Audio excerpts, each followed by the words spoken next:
dengarkan IPS 3. Nanti ketika teman-temanmu sedang presentasi, perhatikan betul-betul sehingga kamu akan memunculkan pertanyaan ya. Tadi IPS 3 tuh IPS 1 tuh bagus sekali, banyak sekali pertanyaan dan mereka bisa menjawab. Ibu yakin IPS 3 pun pasti akan banyak yang bertanya. Jadi diperhatikan barulah kamu bertanya. Oke. Kelompok 1, silahkan. Langsung saja. Teman kita sudah 25. Tinggal 6 lagi. Boleh? Langsung presentasi aja. Makasih Adinda. Yang lain dengarkan. Assalamualaikum warahmatullahi wabarakatuh. Selamat pagi semua. Waalaikumsalam. Selamat pagi juga. Hari ini kami dari kelompok 1 yang beranggotakan Adinda, Adrian, Aisyah, dan Anastasia akan mempresentasikan tentang G30 SPKI. Pengertian, Gerakan 30 September PKI atau yang dikenal dengan G30 SPKI merupakan sebuah peristiwa yang terjadi selewat malam tanggal 30 September hingga awal 1 Oktober 1965 ketika 7 perwira tinggi militer Indonesia beserta beberapa orang lainnya dibunuh dalam suatu usaha kudeta oleh kelompok yang dikenal sebagai Partai Komunis Indonesia atau PKI.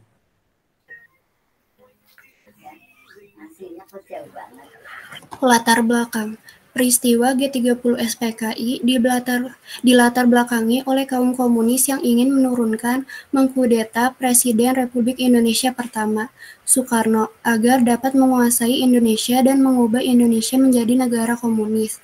11 Agustus 1948, Musso mendirikan Republik Indonesia Soviet. Partai Sosialis dan Front Demokrasi Rakyat FDR melebur menjadi PKI. Amir Syarifuddin dan Musso menjadi pimpinannya dan mereka memprovokasi massa untuk memusuhi pemerintah. 18 September 1948, FDR memproklamasikan negara Republik Indonesia Soviet. Pemberontakan PKI pertama dilakukan di Madiun dan berhasil dipadamkan oleh divisi Siliwangi.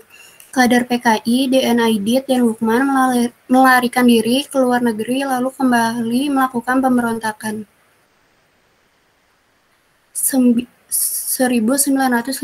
sampai 1955, Soekarno mempercayai kembalinya PKI ke Indonesia.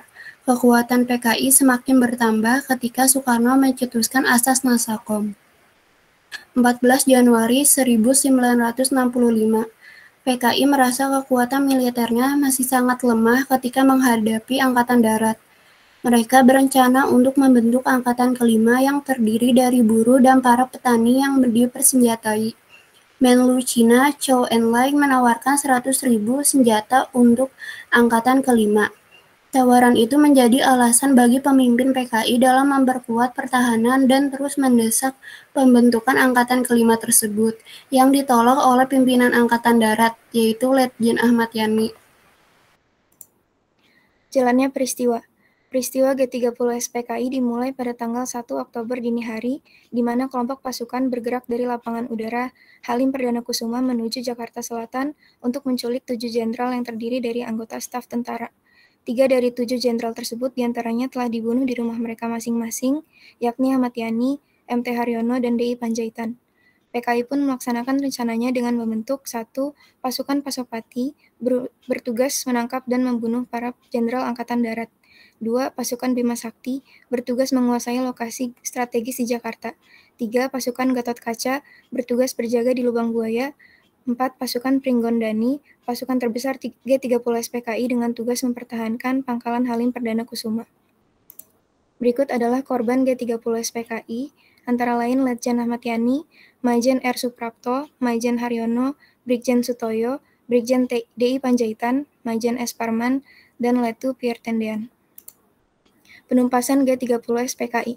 Setelah peristiwa tragis yang menimpa 7 jenderal Angkatan Darat tersebut, sekitar 2.000 pasukan TNI diterjunkan untuk menduduki sebuah tempat yang kini dikenal dengan nama Lapangan Merdeka Monas, sebab saat itu merupakan daerah dari markas Kostrad pimpinan Soeharto.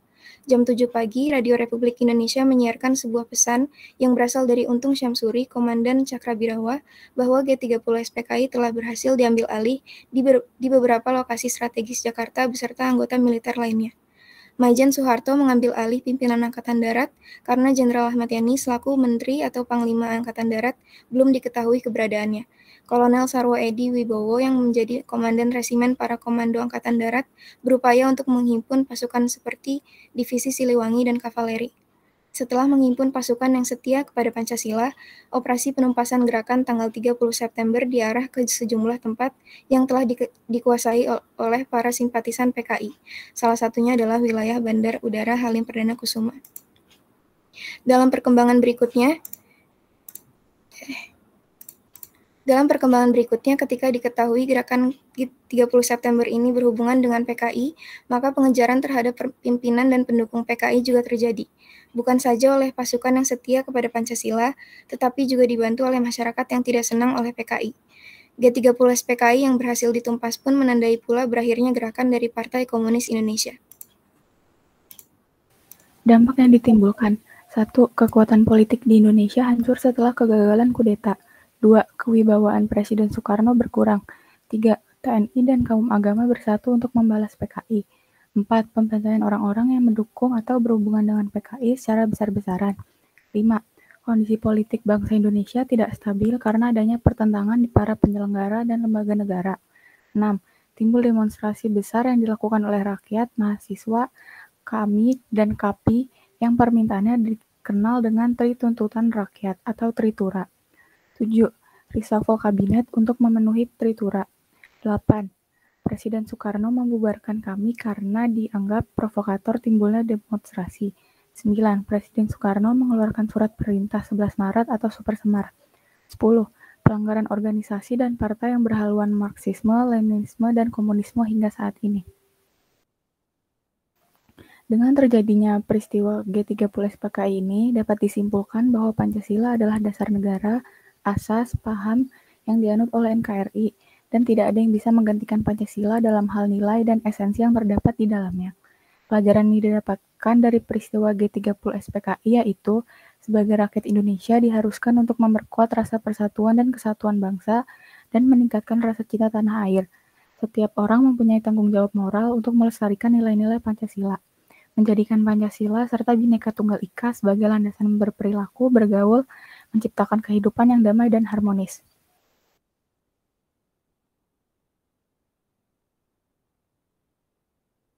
Oke, sudah selesai. Kamu tarik saja PPT-nya. Silahkan bertanya. Buat pertanyaan. Ibu, aku mau nanya.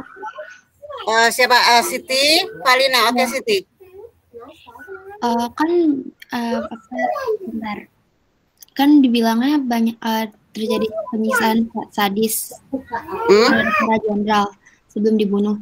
Tapi waktu itu aku pernah baca katanya dokter yang ngamatinnya nggak ada bekas luka. Itu yang benar. Ada apa? Ada apa? Gimana? Ada apa nih? Kata dokternya nggak ada bekas luka. Oh, jadi yang benar katanya ada pembunuhan sadis gitu ya. Tapi Siti baca tidak ada bekas luka. Oke. Ini ditanyakan untuk kelompok 1 ya. Makasih Siti. Yang lain. Aku mau nanya. Oke, Ismi. Tadi kan Soekarno menerapkan Nasakom ya. Terus alasan Soekarno menerapkan Nasakom dan isi dari Nasakom itu apa? Alasan Soekarno menerapkan Nasakom dan isi Nasakom itu apa? Oke, kelompok 1 selain ibu nyatet, kamu juga nyatet ya, takut pertanyaan yang ditanyakan enggak tercatat dengan baik oleh ibu. Siti Falina tanya, katanya ada pembunuhan sadis, tapi kata dokter yang memeriksa setelah itu ternyata tidak ada bekas luka. Kemudian Ismi, alasan Soekarno menerapkan Nasakom dan apa itu isi Nasakom? Satu lagi dulu. Saya mau tanya. Oke, Najwa dulu ya, Najwa, kemudian Kalista, kemudian Esta, udah dulu ya. Oke, Najwa, apa pertanyaannya Najwa? Kan yang aku tahu ada beberapa teori tentang dalang peristiwa dari G30 SPKI ya Bu. Itu bisa dijelaskan nggak apa teorinya? Terus kayak kenapa ada banyak teori gitu tentang dalang? Jelaskan dikit dong teori-teori. Tadi temanmu tidak menjelaskan teori ya? Iya. Kenapa ada banyak teori gitu? Iya, teori tentang dalang dari peristiwanya. Itu pertanyaan Najwa. Kelompok 1 tadi kamu tidak menjelaskan tentang teori-teori PKI. Nah, berilah beberapa contoh teori ya. Kemudian Kalista. Mau nanya ke kelompok 1, kemana DN Aidit sama Lukman melarikan diri setelah pemberontakan Madiun, terus di mana mereka ditemukan kembali? Oke. Kemana DN Aidit dan Lukman lari? Kemudian di mana kemudian diketemukan tahunnya kapan, Kalista? Iya, Bu. Ini kemana DN Aidit ketika 48 ya? Iya. Terus yang melarikan diri itu tahun berapa? Masih pertanyaan tahun itu juga? Diketemukannya tahun berapa itu masih pertanyaan yang satu juga? Iya, Bu. Oke, ulangi lagi Kalista. Kemana DN Aidit dan Lukman melarikan diri setelah pemberontakan Madiun 1948. Lalu di mana mereka ditemukan kembali? Di mana mereka ditemukan kembali? Oke. Satu lagi. Esta saja, udah selesai dulu ya. Esta. Ya Bu, pertanyaannya tadi kan rakyat meminta Tritura yang menimbulkan demonstrasi besar. Nah, bisa disebutin nggak itu dari Tritura itu sendiri? Oke, isi Tritura itu apa gitu ya Esta ya? Iya Bu. Oke, kelompok 1, Ibu kasih waktu 1 menit untuk kamu manage jawaban. Jadi pertanyaan Siti Valina katanya ada pembunuhan sadis, tapi kok nggak ada. Ini nanti Ibu bisa bantu ya, karena di materi pokok sebenarnya tidak ada, tapi karena Siti Valina banyak baca, jadi muncul pertanyaan ini. Kalau kamu nggak bisa jawab, nanti Ibu bantu. Kemudian Ismi, alasan Soekarno menerapkan Nasakom dan apa itu isi Nasakom. Najwa, teori-teori itu apa saja? Karena memang kadang ada beberapa siswa yang menayangkan PPT itu berdasarkan teori dulu ya, kamu tidak menyebutkan. Kalista, kemana DN Aidit dan Lukman ketika melarikan diri pada waktu Madiun 48 dan kemudian mereka diketemukan kembali di mana? Esta Mora, apa isi Tritura? Neng dengarkan. Ini kayaknya kok yang on cam hanya Ibu doang, apa kamu lagi on cam? Enggak ya? Perlihatkan wajahnya. Tuh baru Adinda aja. Kan? Jadi kayak Ibu ngomong sendiri. Tuh kan Ismi kelihatan. Ayo yang lain.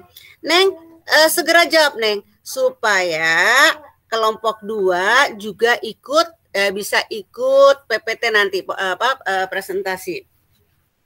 Yang tidak usah urutan 1 sampai 5, tapi boleh yang mana dulu yang kamu pahami?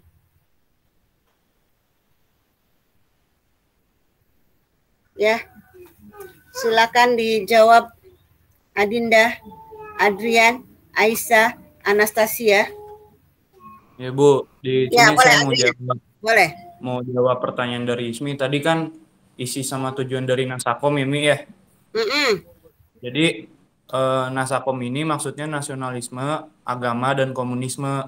Isinya itu pemahaman komunisme di sini adalah sebagai sosialisme, karena dasar pemikirannya adalah prinsip keadilan sosial yang juga menjadi dasar pemikiran politik Karl Marx. Nah, tujuan ini sebenarnya Presiden Soekarno percaya dengan menerima dan melaksanakan Nasakom dapat menjadi pemersatu bangsa Indonesia dengan tujuan melanjutkan revolusi rakyat yang belum selesai dengan tetap berpedoman pada Pancasila. Udah gitu. Gitu Mi, jawaban dari Adrian, dan tepat banget Adrian jawabannya. Biar Ibu terjemahkan dulu ya Mi ya, apa yang disebutkan oleh Adrian ya. Kan kamu nanya, apa sih alasannya Soekarno menerapkan Nasakom? Nasakom ini, Ismi, ada ketika pemilu 1955, pemilu pertama ada.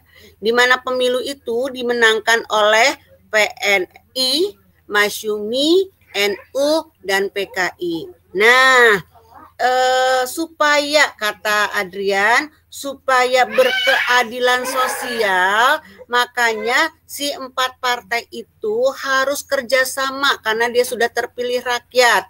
Disatukanlah. Jadi disatukan ya, walaupun masih tetap falsafah Pancasila ya, kata Adrian ya, disatukanlah dalam wadah, dalam ajas yang bernama Nasakom. Nas mewakili PNI, agama mewakili Masyumi dan NU, komunis mewakili PKI. Jadi kenapa diterapkan itu? Supaya terjadi persatuan, supaya terjadi keadilan sosial. Karena mereka sudah menang, monggo bekerja.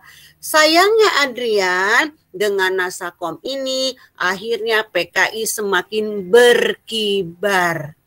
Geraknya semakin luas. Dan strategi tetap, revolusi belum berakhir apabila golongan mereka belum memegang pucuk pimpinan. Akhirnya terjadilah kudeta tersebut. Makasih Adrian, jawaban kamu bagus. Itu pertanyaan Ismi ya. Sudah terjawab ya Mi ya. Mi, jangan puas begitu saja. Jadi kamu masih bisa mencari lagi ya. Adrian, bagus jawabannya Adrian. Oke, siapa lagi yang mau menjawab pertanyaan? Siti, Najwa, Kalista, Estamora. Ibu, aku mau jawab pertanyaannya Najwa. Oke, teori-teori. Oke. Jadi sebenarnya ada 6, cuman kayaknya saya bisa ngejelasinnya 2 aja. Itu ya, nggak apa-apa aja. Contoh aja deh. Ya. Sebentar. Yang pertama, gerakan 30 September merupakan pertemuan antara kepentingan Inggris Amerika Serikat. Menurut teori ini, G30 SPKI adalah titik temu antara keinginan Inggris yang ingin sikap konfrontatif dari Soekarno terhadap Malaysia bisa diakhiri melalui penggulingan kekuasaan Soekarno dengan keinginan Amerika Serikat agar Indonesia terbebas dari komunisme. Di masa itu, Soekarno memang tengah gencar melancarkan provokasi menyerang Malaysia yang dikatakannya sebagai negara boneka Inggris. Teori ini dikemukakan antara lain oleh Greg Polgren. Yang kedua, Soekarno adalah dalam gerakan 30 September. Teori yang dikemukakan oleh Anthony Drake dan John Hughes ini beranjak dari asumsi bahwa Soekarno berkeinginan melenyapkan kekuatan oposisi terhadap dirinya yang berasal dari sebagian perwira tinggi Angkatan Darat. Karena PKI dekat dengan Soekarno, partai ini pun terseret. Dasar teori ini antara lain berasal dari kesaksian Sri Biju Patnaik, seorang pilot asal India yang menjadi sahabat banyak pejabat Indonesia sejak masa revolusi. Ia mengatakan bahwa pada 30 September 1965 tengah malam, Soekarno memintanya untuk meninggalkan Jakarta sebelum subuh. Menurut Patnaik, Soekarno berkata, sesudah itu saya akan menutup lapangan terbang. Di sini Soekarno seakan tahu bahwa akan ada peristiwa besar esok harinya. Kemudian selanjutnya ada PKI dan Biro Khusus, yaitu versi pemerintah Orde Baru yang ditulis oleh Nugroho Noto Susanto dan Ismail Saleh. Tulisan yang mereka susun berdasarkan bukti. A. DNID berada di Halim. B. Pemuda Rakyat dan Gerwani ikut terlibat. 2. Buku The Communist Collapse in Indonesia karya Arnold Bregman. Yang keempat, persoalan intern Angkatan Darat. Yang kelima, Soeharto. Yang keenam, CIA. Udah itu aja, Bu. Oke, jadi kan Najwa bertanya tentang teori-teori. Tadi Adinda katanya mau 2 teori saja. Ternyata Adinda punya beberapa teori ya. Jadi Najwa, kenapa banyak? Karena sampai sekarang kita atau dunia lah ya, karena ini peristiwa dunia ya, belum bisa menunjuk siapa dalangnya. Akhirnya bermunculah teori-teori. Jadi banyaknya itu karena mereka melakukan taksiran, melakukan penelitian. Kira-kira siapa yang paling tepat dijadikan dalang. Nah, kok Najwa. Adinda tadi bilang ada yang menyebutkan bahwa Soekarno sendiri, Soekarno dalangnya, tapi ini langsung terbantahkan. Kenapa terbantahkan? Lah, kan Soekarno sudah jadi presiden. Masa dia mau mengkup dirinya sendiri? Ya, tapi ada juga tadi disebutkan oleh Adinda bahwa dia ingin menumbangkan orang-orang yang tidak menyenanginya karena katanya ada beberapa pejabat tinggi angkatan darat tidak suka padanya. Bisa masuk akal, tapi ini memang masih ditumbangkan, bisa ditumbangkan karena ternyata Soekarno mengutuk apa yang dilakukan oleh PKI. Kemudian ada yang tadi Adinda juga menyebutkan bahwa sebenarnya PKI sendiri, iyalah PKI sendiri. Orang jelas-jelas kan ya. Tar dulu, Adinda dan kawan-kawan, begini. Di setiap kelas itu penyajian PPT berbeda-beda karena kamu ngambil sumbernya berbeda-beda ya. Allahu Akbar. Apa itu? Tadi kelompok di kelas IPS berapa tadi sih Bu? IPS 1 panjang lebar, entah dia ngambilnya dari mana. Nah, Ibu ngelihat punyanya Adinda dan kawan-kawan ringkas sekali. Ringkas tapi tertuju. Target yang ingin diceritakan ada. Jadi persiapan PKI itu ada. Tadi teman-temanmu di kelompok lain nggak ada persiapan PKI. Di mana membuat biro khusus, kemudian dibuatlah pasukan-pasukan Bima Sakti, Gatot Kaca, Pringgodani. Itu Adinda dan kawan-kawan menyebutkan. Bahkan angkatan kelima pun diinginkan oleh PKI disebutkan. Nah ini nanti bisa menjadi bahan pertanyaan kamu. Jadi PPT yang disajikan oleh kelompoknya Adinda dan kawan-kawan itu ringkas tapi padat, jadi memenuhi sasaran. Nah, tapi ternyata ketika Najwa bertanya teori-teori yang tidak ditampilkan, Adinda siap. Ya, kemudian ada lagi yang ngomong bahwa Soeharto lah yang menjadi dalang. Kamu nanti cari kenapa Soeharto ditunjuk sebagai dalang PKI. Sekarang belum deal ya siapa dalangnya. Ada yang menyebutkan tadi disebutkan oleh Adinda CIA dengan Inggris. Kenapa? Karena Indonesia sudah kental dengan komunis, Amerika tidak suka orang-orang komunis, makanya mending digempur itu komunis di Indonesia atau digulingkan dulu Soekarno-nya. Dan ada juga yang mengatakan bahwa itu mah keributan di angkatan darat sendiri. Ada yang mengatakan bahwa itu teori chaos. Jadi tidak ada dalang tunggal. Itu mah saling keterkaitan. Soekarno salah karena membuat Nasakom. Kemudian CIA salah karena memang CIA tidak suka komunis. PKI salah betul karena dia memang sudah mempersiapkan ya Bima Sakti, Pringgodani, biro khusus itu kalau nggak persiapan matang nggak mungkin terjadi. Nah, Adinda, Najwa sudah terjawab oleh Adinda ya teori-teori tadi. Kamu ingin meminta contohnya mana dan ternyata bisa terjawab oleh Adinda. Oke, sekarang pertanyaannya Siti, Kalista, dan Esta. Boleh teman-teman Adinda yang lain sama Adrian. Tadi Adrian, Adinda sudah. Aisyah, Anastasia boleh menjawab.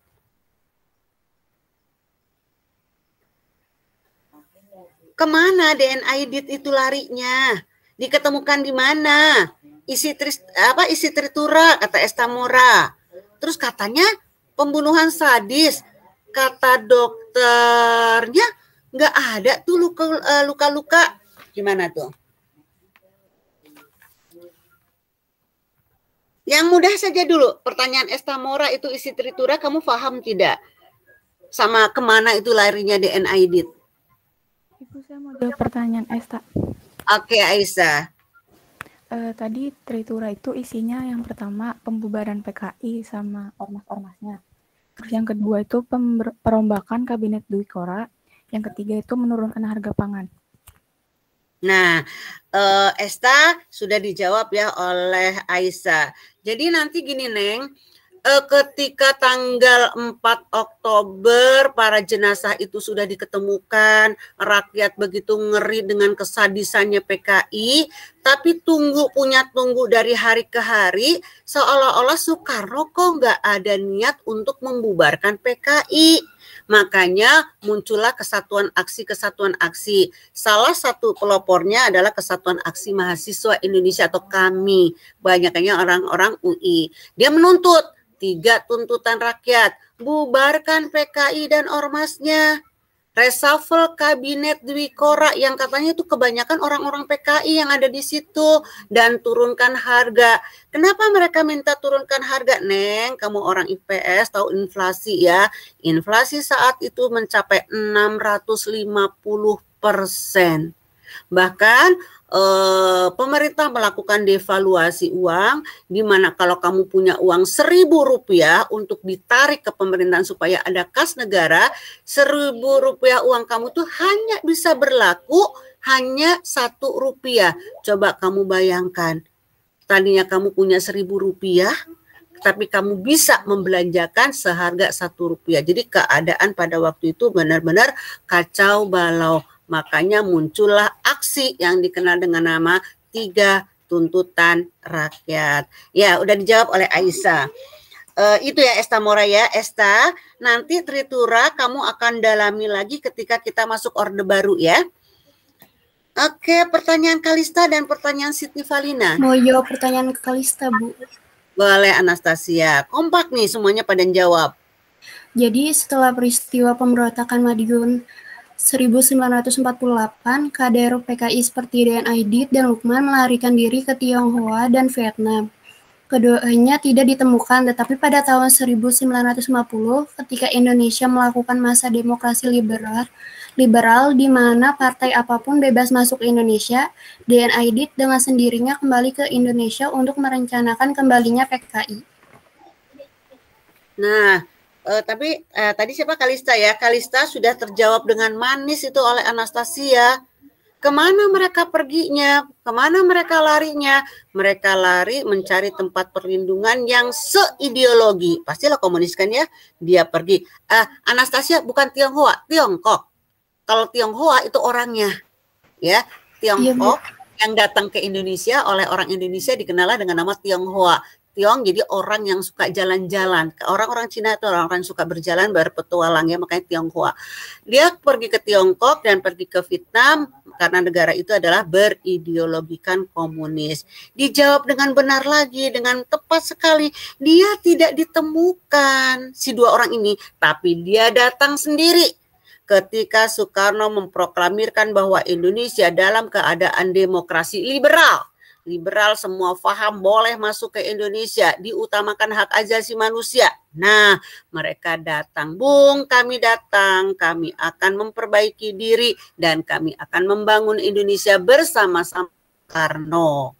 Nah, rakyat marah, Bung, kenapa mereka diterima? Ingat nggak tahun 48? Kata Bung Karno begini ke rakyat, mereka akan memperbaiki diri. Tuhan juga maha pemaaf. Masa masyarakat Indonesia nggak memaafkan? Akhirnya luluhlah masyarakat Indonesia. Tapi ingat strategi mereka, revolusi belum berakhir. Akhirnya terjadilah apa yang tidak diinginkan, yaitu coup etat atau kudeta. Oke, tinggal satu lagi nih pertanyaan Siti Valina. Ini Siti Valina banyak membaca buku nih. Katanya pembunuhannya sadis, tapi dokter otopsi pada waktu itu menyebutkan nggak ada kok sisa-sisa luka. Gimana? Ada yang menemukan ini untuk menjawab Siti Valina? Dah, biar Ibu yang jawab aja deh. Begini, Siti Valina yang banyak baca buku. Dengarkan. Buku ini bermunculan ketika Soeharto akan turun, Orde Baru akan turun. Soeharto memerintah 32 tahun lamanya, ternyata banyak masyarakat yang pada waktu itu sudah jengah. Dan akhirnya mereka mengeluarkan seolah-olah yang menunjuk Soeharto adalah dalangnya ya. Akhirnya buku ini dikeluarkan oleh orang-orang yang menyatakan bahwa Soeharto itu dalangnya. Kenapa Soeharto dalangnya? Mereka berpikiran gini, nak.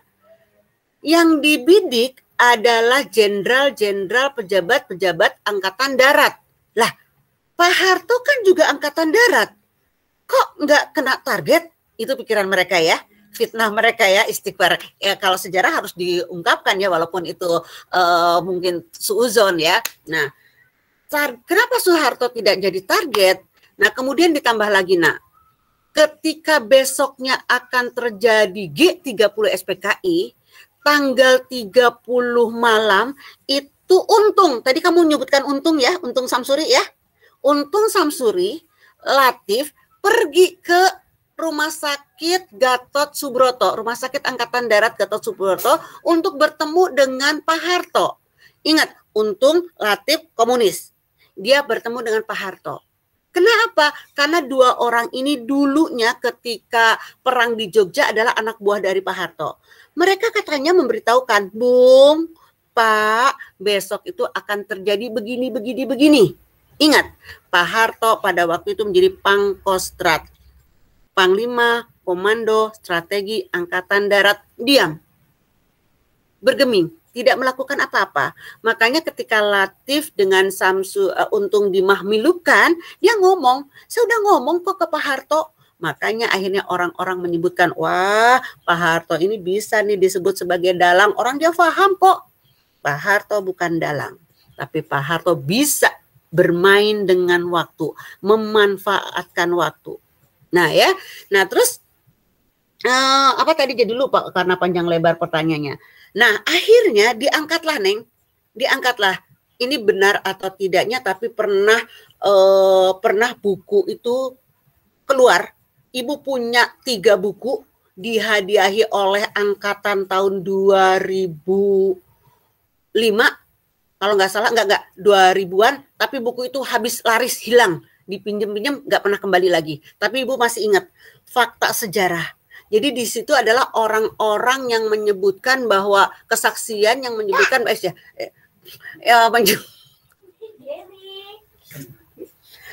menyebutkan bahwa sebenarnya tidak ada kesadisan.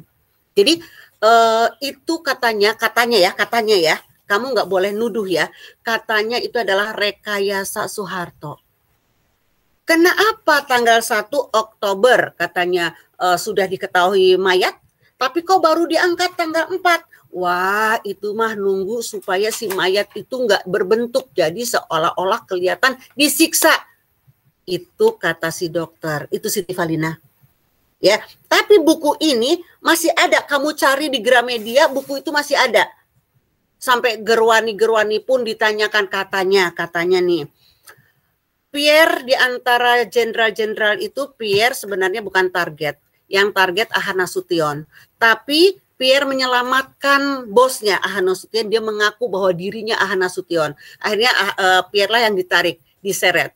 Katanya dalam buku itu, Gerwani itu sambil nyanyi-nyanyi genjer karena badan Pierre katanya yang paling bagus di antara target.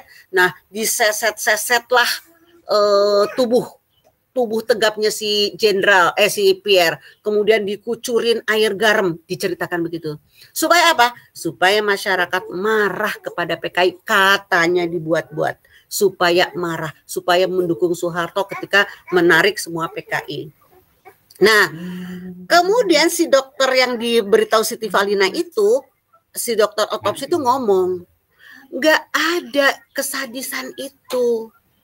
Katanya di salah satu jenderal matanya yang dicongkel. Siti Falina baca, katanya ada salah satu jenderal matanya copot karena dicongkel. Nah, kata si dokter otopsi tidak dicongkel. Nah, mata adalah bagian yang paling lemah. Ketika dia dijatuhkan ke sumur dalam berapa meter, copot itu si mata, itu kata si dokter. Jadi nggak ada penyongkelan, tapi dengan mata, dengan copot. Kemudian busuknya badan itu karena sudah 4 hari, jadi seolah-olah disiksa. Kita bukan pelaku sejarah, kita tidak melakukan penelitian sejarah, jadi kita hanya mengkonsumsi saja. Ya, nggak tahu kebenaran itu yang mana, tapi yang jelas Siti Falina, PKI itu ada. Kebiadaban PKI itu ada. Kalau dokter itu bisa bicara, mungkin memang benar, mungkin juga ada sayatan-sayatan, kita tengoklah. betapa kejamnya PKI ketika memberlakukan Raden Suryo kan ya ketika 48 ya. Neng, ada peristiwa Kanigoro, ada peristiwa Bandar Besi, ada peristiwa Kediri, di mana orang-orang santri baru saja sholat sudah ditembaki, sudah dicabik-cabik. Nah, itu adalah satu kejahatan. Jadi yang si dokter itu memang menyebutkan entah betul atau tidak, tapi katanya memang dilakukan penelitiannya betul. Tapi biarlah nanti yang menjawab adalah waktu. Atau siapa tahu di anak IPS satu akan menjadi sejarawan, melakukan penelitian, benar-benar akhirnya menemukan betulkah siksaan-siksaan itu. Jadi Siti Valina itu baru versi-versi tok ya. Ya, Neng, kalau kamu penasaran, kamu ke Gramedia. Sekarang mall sudah dibuka, tapi tetap prokes ya. Jaga itu masker kamu, cari buku itu. Ada, kamu bisa membaca, tapi kamu juga cerdas. Kamu akan melakukan perbandingan dengan buku-buku yang lainnya. Simpulkan, Valina, tetap PKI kejam. Oke ya? Itu Valina ya. Oke, tepuk tangan untuk kelompok 1 sudah terjawab semua. Adinda dan kawan-kawan dengarkan. Ibu memberi kamu isi materi PPT kamu A++. Kenapa A++? Kamu nggak berpanjang lebar. Kamu singkat, sehingga waktu ibu bisa nerangkan banyak sekali. Dan kamu akan bisa berbagi waktu dengan si kelompok 2. Kemudian, untuk pemahaman, Adinda dan kawan-kawan, ibu kasih A++. Kenapa? Kamu bisa menjawab. Kamu bisa mempertanggungjawabkan PPT kamu, bahkan kamu kompak, saling menguatkan. Nah, ini nanti dicontoh ya, dicontoh oleh kelompok-kelompok lain. Dengarkan, Ibu dalam waktu 2 minggu sudah melakukan diskusi ini dan baru menemukan keajaiban di PPT isi dan dan pemahaman itu di IPS 1 dan IPS 3. Ya, jadi kamu isi A++, pemahaman A++, karena kamu bisa menjawab semuanya. Yang bertanya, dengarkan. Kamu pun mendapatkan A++. Kenapa? Karena kamu bisa meramaikan suasana diskusi, tidak diam. Neng, di kelompok lain, Ibu nggak usah nyebutkan, berpanjang lebar materinya. Menurut A, menurut B sampai menurut Z diangkat, tapi ketika sesi pertanyaan nggak ada yang bertanya. Jadi sayang sekali. Akhirnya Ibu kasih A juga. Kenapa? Berarti mereka menjelaskan sudah baik. Jadi teman-temannya tidak bertanya. Tapi sayang kan, individu tidak mendapatkan nilai. Nah, kamu mendapatkan nilai. Isiti dapat A++, Ismi dapat A++, Najwa dapat A++, Kalista dapat A++, Estamora dapat A++. Makanya bertanya, memeriahkan, berarti kamu mendapatkan nilai yang sama dengan si pengantar PPT. Oke, kelompok 2 siap. Harus lebih bagus daripada kelompok 1 karena kamu sudah ada contoh dari kelompok 1. Oke, segera gelis. Adisa, Andita, Anindya, Aryo, Billy. Jangan kalah sama kelompok 1. Mereka sudah mengantongi A++.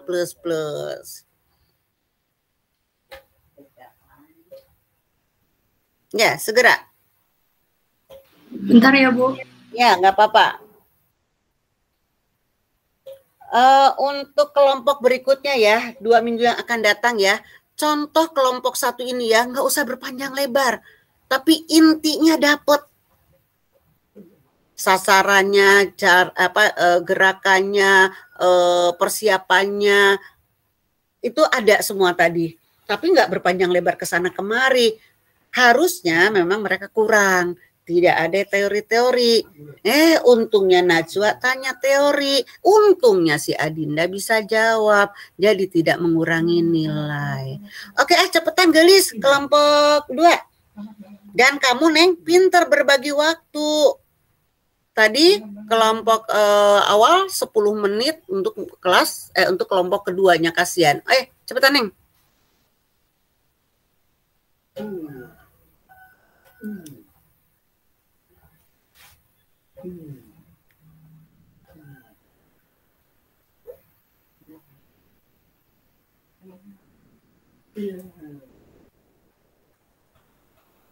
Kamu nanti bertanya lagi ya seperti teman-temanmu ya. Kalau bisa jangan orang-orang itu lagi yang bertanya supaya semua dapat nilai.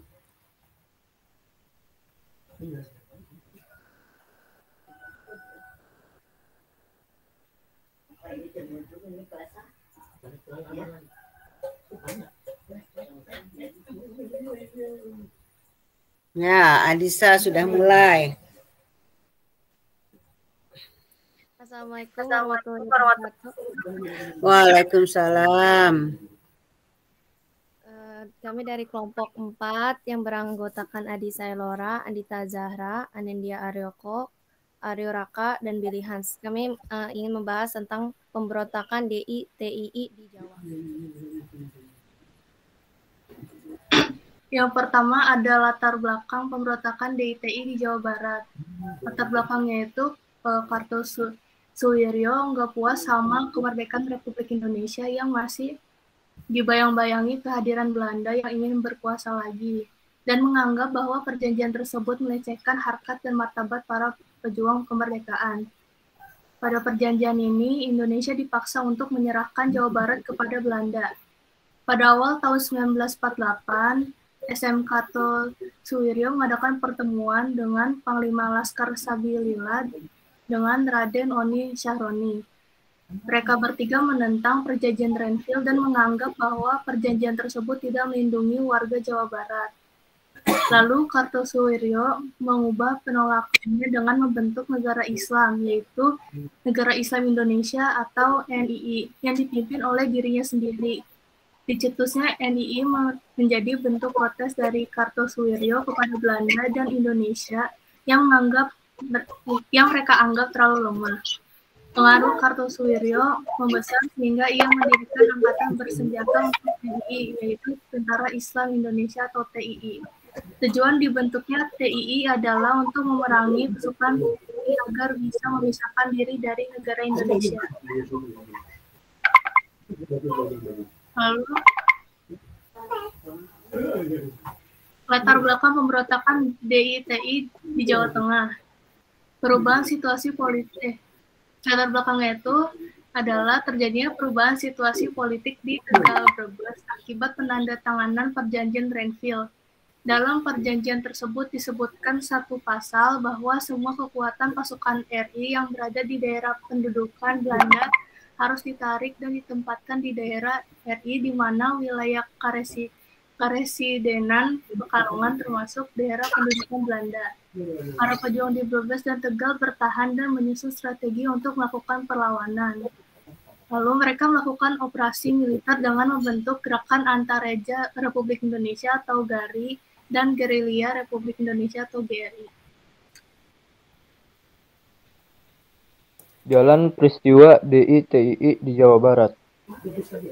Gerakan DI-TII pimpinan Kartosuwiryo di Jawa Barat meletus akibat tentara Indonesia harus ditarik dari Jawa Barat yang diduduki Belanda akibat perjanjian Renville. Pemerintah awalnya menempuh jalan diplomasi, namun tidak berhasil. Pemberantasan gerakan ini terkendala kondisi politik yang tidak stabil pada masa demokrasi liberal. Dan beratnya medan yang bergunung-gunung sempat pemberontakan terjadi operasi penumpasan DI-TII pemimpin SM Kartosuwiryo di Jawa Barat. Akhirnya berhasil melalui strategi operasi pagar betis. Jalan peristiwa DI-TII di Jawa Tengah. Pemberontakan DI di Jawa Tengah khususnya di daerah Pekalongan sudah dimulai pada masa Perang Kemerdekaan. Pemimpinnya adalah Amir Fattah. Pada bulan Agustus 1948, ia membawa 3 kompi pasukan Hizbullah yang tidak mau persetujuan Renville. Ia berhasil mempengaruhi penduduk setempat dengan mengatakan bahwa ia dikirim oleh Panglima Besar Sudirman untuk mencegah Belanda mendirikan negara boneka di daerah Pekalongan. Untuk menghimpun kekuatan, ia mendirikan Majelis Islam dan pasukan bersenjata Mujahidin. Pada waktu Belanda melancarkan agresi militer kedua, pasukan TNI di bawah pimpinan Mayor Wong Swat Mojo melakukan Wingate ke daerah Pekalongan. Selain itu, terdapat pula Satuan Mobile Brigade atau Mobrik, polisi di bawah pimpinan Komisaris Bambang Suprapto. Pada mulanya terdapat kerjasama antara TNI atau Polri dan Amir Fattah untuk bersama-sama menghadapi Belanda. Kerjasama ini kemudian dilanggar oleh Amir Fattah setelah ia diangkat oleh Kartosuwiryo. Bumi Ayu dijadikan sebagai basis pertahanan pasukannya. Serangan terhadap pos-pos TNI mulai dilancarkannya, termasuk pos-pos TNI di kota Pekalongan. Proses penyelesaian di DITI di Jawa Barat. Penumpasan DITI Jawa Barat pada awal pemerintah RI berupaya menyelesaikan pemberontakan dengan cara damai dengan membentuk komite yang dipimpin oleh Moh Natsir. Namun gagal. Maka ditempuh operasi militer yang dinamakan Operasi Baratayuda. Kartosuryo akhirnya tertangkap di Gunung Salak, Majalaya pada tanggal 4 Juni 1962. Melalui Operasi Baratayuda dengan taktik pagar betis yang dilakukan oleh TNI dengan rakyat. Pagar betis merupakan pelibatan masyarakat dalam mempersempit gerakan DITI. Pemberontakan ini pada awalnya sulit untuk dipadamkan dikarenakan beberapa faktor, yaitu adanya semangat jihad, wilayah yang mendukung untuk bergerilya, fokus tentara Indonesia terpecah untuk menghadapi Belanda, sebagian rakyat bersimpati terhadap perjuangan Kartosuryo. Namun pada akhirnya Kartosuryo ditangkap dan kemudian dijauhi hukuman mati. Proses penyelesaian DII di Jawa Tengah. Penumpasan DITI di Jawa Tengah yang dipimpin oleh Amir Fattah tidak terlalu lama, kurangnya dukungan dari penduduk pembuat perlawanannya cepat berakhir. Penyelesaian pemberontakan DITI di Jawa Tengah dilakukan dengan membentuk pasukan khusus yang diberi nama Banteng Raiders. Operasi penumpasan diberi nama Operasi Gerakan Benteng Negara di bawah pimpinan Letkol Sarbini, kemudian dipimpin oleh Letkol M. Bartrun, dan selanjutnya dipimpin oleh Letkol Ahmad Yani. Dampak dari pemberontakan DITI di Jawa Barat. Dampak dari pemberontakan gerombolan DITI leluasa dalam melakukan gerakannya. Gerakan DITI membakar rumah-rumah, merusak bahkan membongkar jalur rel kereta api, menyiksa dan merampok harta benda para penduduk.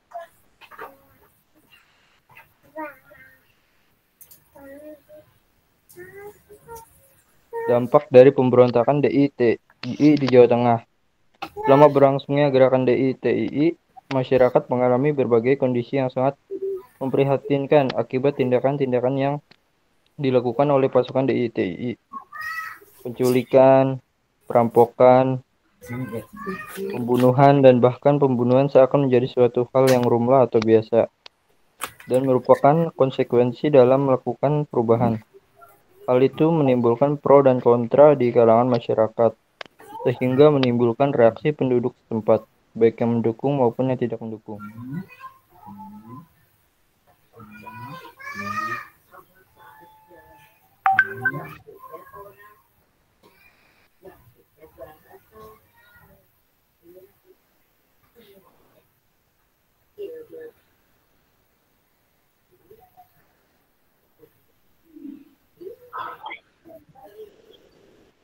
Cara memberantas pemberontakan DITI di Jawa Barat.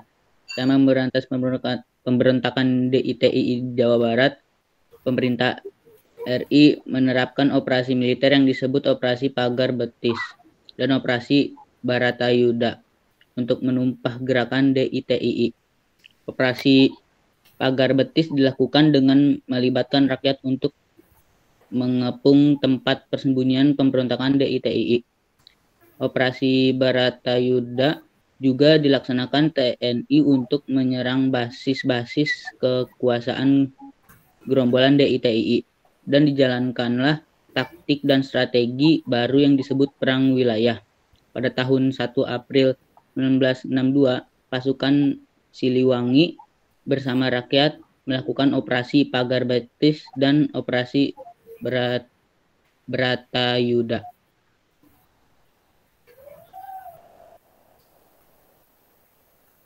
Cara memberantas pemberontakan DITII Jawa Tengah. Pada bulan Januari 1950, pemerintah melakukan operasi kilat yang disebut Gerakan Banteng Negara atau GBN di bawah Letnan Kolonel Sarbini. Gerakan operasi ini dengan pasukan Banteng Riders. Pemberontakan DITII juga terjadi di daerah Kudus dan Magelang yang dilakukan oleh Batalion 426. Untuk memberantas pemberontakan ini, pemerintah melakukan operasi Merdeka Timur yang dipimpin oleh Letnan Kolonel Soeharto. Komandan Brigade Pragolo pada awal tahun 1952, kekuatan batalion pemberontak tersebut dapat dihancurkan dan sisa-sisanya melarikan diri ke Jawa Barat dan ke daerah GBN.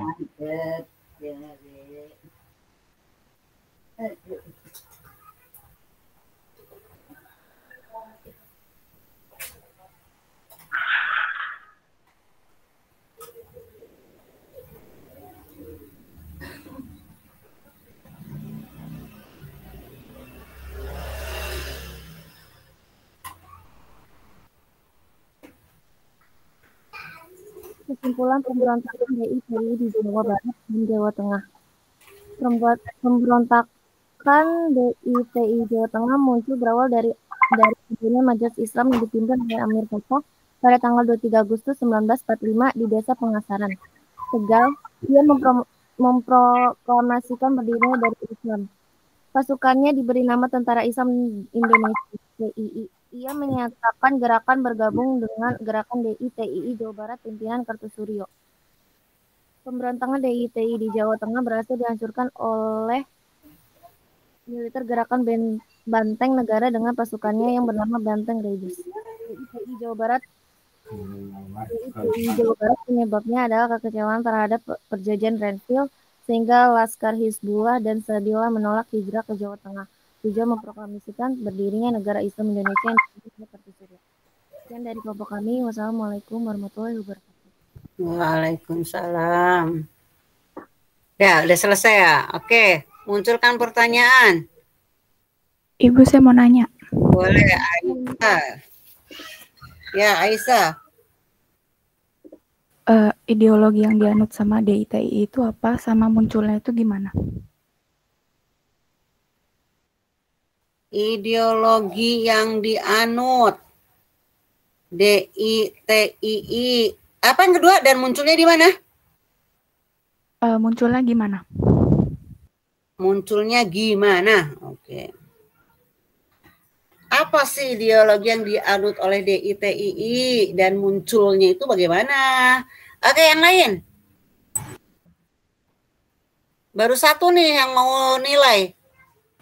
Ibu, saya mau tanya. Oke, Nadia. Mengapa ide DITII itu cepat berkembang di Jawa Barat ketimbang di daerah Islam lainnya? Oke. Cepat berkembang ya, cepat berkembang di mana? Di Jawa Barat? Iya. Dibanding lainnya. Di daerah lainnya. Oke. Satu lagi aja. Saya nanya, Bu. Oke, Adinda. Udah ya, sampai Adinda saja ya, karena waktunya tinggal sedikit. Oke, Adinda. Ada nggak sih hambatan-hambatan saat menjalankan operasi Pagar Betis? Kalau ada, boleh dijelasin nggak apa aja? Ada hambatan tidak ketika melakukan operasi Pagar Betis? Oke. Andita dan teman-teman, Adisa dan teman-teman, ada 3 pertanyaan. Kalau dilihat dari isi, Andita, kamu itu Ibu bisa kasih A++, walaupun sebenarnya kamu bisa lebih diringkas ya, karena ada yang pengulangan-pengulangan, tapi tidak apa-apa. Tapi kamu tidak terlalu berbelit-belit seperti kawan-kawan yang lain. Boleh kamu sama A++-nya. Nah, kamu harus menyamakan dengan kelompok 1 di dalam pemahaman. Bagaimana cara A++ di pemahaman? Kamu harus tepat menjawab pertanyaan-pertanyaan dari Aisyah, Nadia, dan Adinda. Oke, mulai.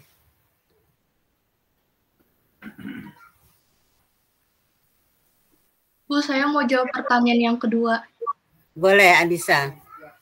Jadi tadi pertanyaannya kan mengapa DITI lebih cepat berkembang di Jawa Barat dibanding daerah lainnya? Ya. Nah, karena awal mulanya itu emang dari rakyat Jawa Baratnya sendiri gitu. Jadi semua kesatuan di Jawa Barat juga harus ditarik mundur ke Jawa Tengah. Karena memang awalnya itu di Jawa Barat, makanya lebih banyak berkembang di Jawa Barat ya daripada di daerah lainnya. Betul, Adisa. Jadi begini, Aisyah, yang nanya Aisyah, yang jawab Adisa, hanya tinggal ditambahin D ya. Bukan siapa tadi tanyanya Nadia ya. Jadi kenapa lebih berkembang di Jawa Barat? Memang awalnya di Jawa Barat. Ketika ada, kamu tadi bisa menggarisbawahi ya. Nanti teman-teman yang lain bisa menggarisbawahi PPT-nya dari teman-teman kelompok 2. Apa sih yang melatar belakangnya terjadinya DITII? Jadi DITII pertama kali di Jawa Barat karena mereka kecewa terhadap perjanjian Renville. Mereka awalnya sudah kecewa dengan perjanjian Ninggajati. Wilayah Indonesia hanya dibagi menjadi 3 bagian, Jawa, Madura, Sumatera.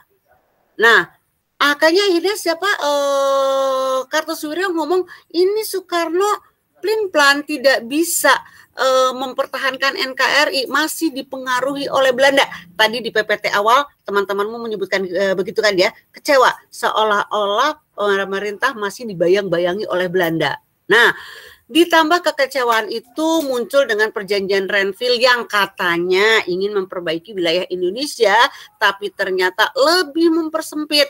Jawa Barat tempat tinggalnya Kartosuwiryo ternyata harus diserahkan kepada Belanda. Akhirnya ketika tentara-tentara Siliwangi harus hijrah long march ke Jawa Tengah, nah ada tentara-tentara di situ, tentara-tentara Islam, tentara-tentara daerah namanya Hizbullah dan Sabilillah. Mereka sudah termakan hasutan dari Kartosuwiryo. Akhirnya mereka akhirnya tidak mau hijrah.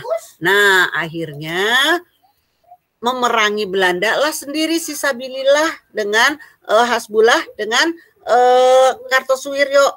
Akhirnya mendapat simpati rakyat banyak.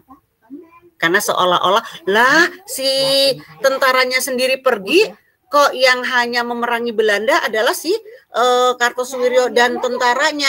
Makanya semakin banyak karena hijrahnya tentara di Siliwangi tentara Siliwangi ke Jawa Tengah gitu ya. Oke, Adisa, jawabannya tepat karena memang di Jawa Barat dulu, baru nanti ke Jawa Tengah, baru nanti ke Aceh, baru nanti ke Kalimantan Selatan, dan baru nanti ke Sulawesi Selatan. Oke, teruskan, pintar. Pertanyaan berikutnya. Saya mau jawab pertanyaan Aisyah, Bu. Oke, Andita. Ya. Gimana, Andita? Seru, Bu, bentar. DITI dicetus oleh seorang penganut agama Islam radikal yang menginginkan terbentuknya negara Islam di Indonesia. Sekamarji Marican Kartosuwiryo bermula di daerah Tasikmalaya, Jawa Barat. DITI menginginkan negara Indonesia mengubah ideologinya menjadi berdasarkan Al-Quran dan Al-Hadis. Ideologinya apa? Ideologinya tidak Pancasila. Ideologinya adalah Islam dengan falsafahnya sama dengan ideologi yaitu Quran dan hadis. Apabila bangsa Indonesia pada waktu itu memiliki falsafah pemersatu adalah Pancasila, Tidak dengan Kartosuwiryo. Dengan Pancasila ternyata Soekarno masih bisa dipermainkan oleh Belanda, dibayang-bayangnya oleh Belanda. Coba mungkin tegas kelompoknya Quran dan hadis, sehingga akhirnya falsafahnya bernama Konun, Quran dan hadis. Betul Andita. Jadi mengapa pemberontakan ini dibagi menjadi 3 bagian. Yang pertama ideologi, kemudian kepentingan perseorangan dan pemerintahan. Nah, yang Kartosuwiryo ini adalah ideologi Islam, Konun, Quran dan hadis ya. Kemunculannya pertama karena kekecewaan, akhirnya 7 Agustus 1949 memerdekakan diri daerah Islam, Tentara Islam Indonesia di Cisayong, Tasikmalaya. Kalau ditanyakan muncul awalnya itu gimana? Awal kekecewaan ya. Oke, Andita. Satu lagi belum dijawab pertanyaan Adinda. Ketika tadi kamu melakukan taktik pagar betis, ada enggak kendala ketika kamu melakukan itu? Kasih dong contoh, beritakan kendalanya apa. Ya, Andita, kalau bisa menjawab dalam waktu 1 menit, A++ ada di tangan kamu karena IPS 2 tidak memakan waktu banyak, bisa memanage waktu, keren. Ayo, segera.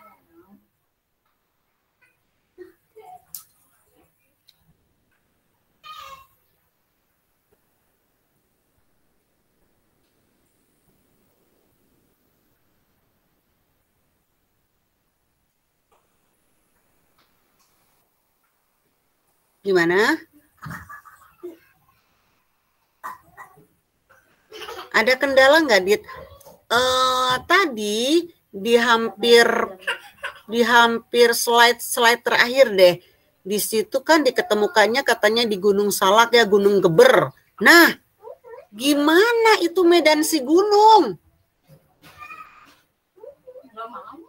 Gak mau. Sakdis, gimana kalau medannya gunung? Ini gambarnya belum.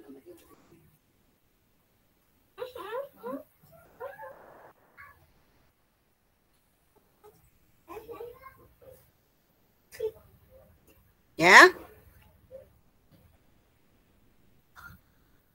Atau ada temanmu yang mau membantu?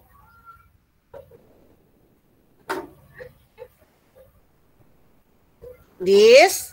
Bu, saya mau jawab Boleh, pertanyaan Arya Dika. Aryo Raka, ya, yuk, gimana yuk? Billy, Bu. Oh, Billy, ya Bill. Jawabannya nggak ada hambatan, Bu. Nggak ada hambatan, karena? Iya. Karena dalam proses ini TNI yang dipimpin oleh Divisi Siliwangi mengepung wilayah-wilayah yang menjadi basis kekuatan DITII, Bu. Ya, boleh deh.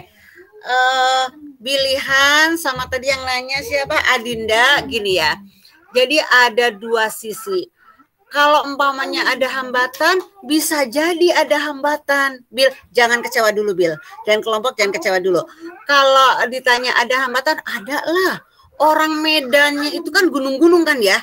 Jadi sulit kan ya. Nah, sulit ditempuh. Makanya panjang sekali waktunya untuk memberantas yang namanya DITI, karena mereka mencari daerah-daerah yang sulit dijangkau oleh rakyat yang memusuhinya atau TNI yang akan membubarkannya. Tapi bisa jadi pilihan tidak ada hambatan. Kenapa?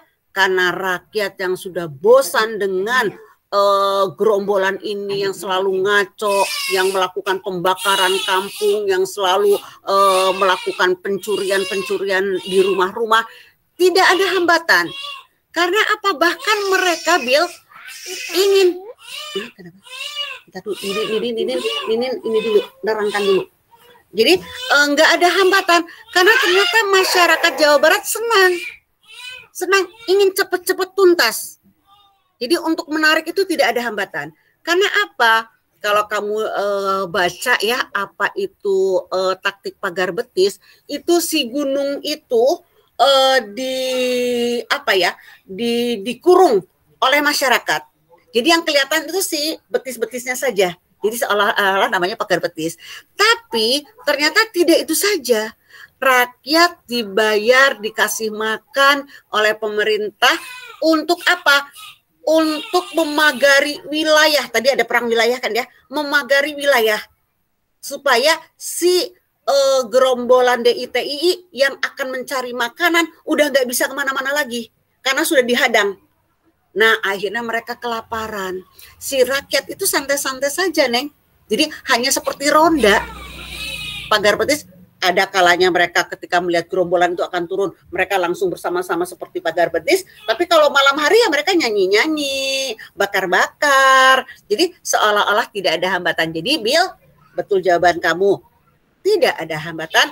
Tapi pertanyaannya si Adinda, ada hambatan? Ada juga ketika wilayahnya dijangkau sangat jauh. Jadi dua-dua jawaban betul. Ada hambatan, tapi karena rakyat merasa senang, seolah-olah tidak ada hambatan. Mereka dengan sukarela menjadi ngerondain itu si gerombolan-gerombolan. Ngaco itu gerombolan-gerombolan, Neng. Sadis. Ya, tokoh-tokoh masyarakat mereka begal, kalau mereka lapar mereka masuk begitu saja ngambil hartanya rakyat banyak gitu ya. Makanya ketika pemerintah ayo mau ikut pagar betis, mereka berlomba-lomba, mereka sudah bosan seolah-olah mereka tidak ada hambatan.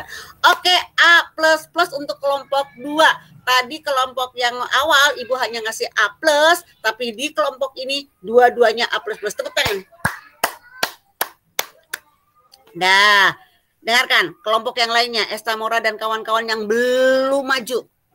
Contoh kelompok 1 dan kelompok 2. Neng, Kang, nggak usah bertele-tele. Itu kelompok 1 tuh tadi ringkas sekali. Kelompok 2 masih sedikit panjang. Kelompok 1 tuh aja langsung cret, langsung beres. Tadi teman-temanmu tuh memakan waktu 45 menit, kamu hanya memakan waktu 35 menit. Walaupun molor 5 menit, tapi masih dianggap wajar. Terus yang Ibu protes IPS 3.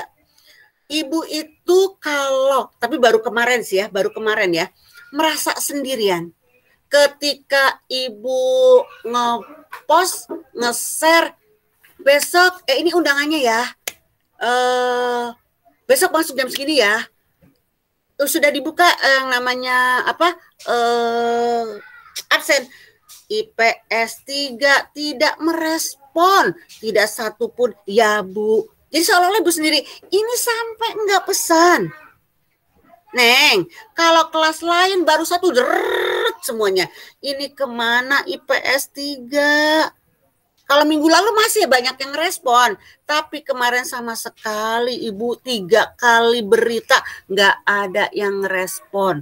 Jadi ini baca apa enggak?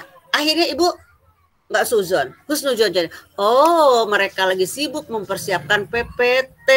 Teman-temannya ikut membantu untuk bertanya, untuk memeriahkan PPT. Oke, Assalamualaikum warahmatullahi wabarakatuh. Kirim ke email Ibu. PPT kirim ke email Ibu. Udah tahu kan ya email Ibu ya? Karena kalian pernah diajar Ibu.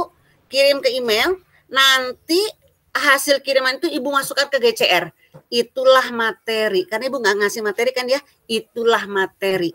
Sudah lengkap. Yang akan dipelajari untuk ulangan. Oke ya. Assalamualaikum warahmatullahi wabarakatuh. Terima kasih kalian lancar. Kalian sudah bersungguh-sungguh. Keren. Pikiran IPS 1 yang keren. Ternyata kalian juga keren. Oke. Assalamualaikum. Waalaikumsalam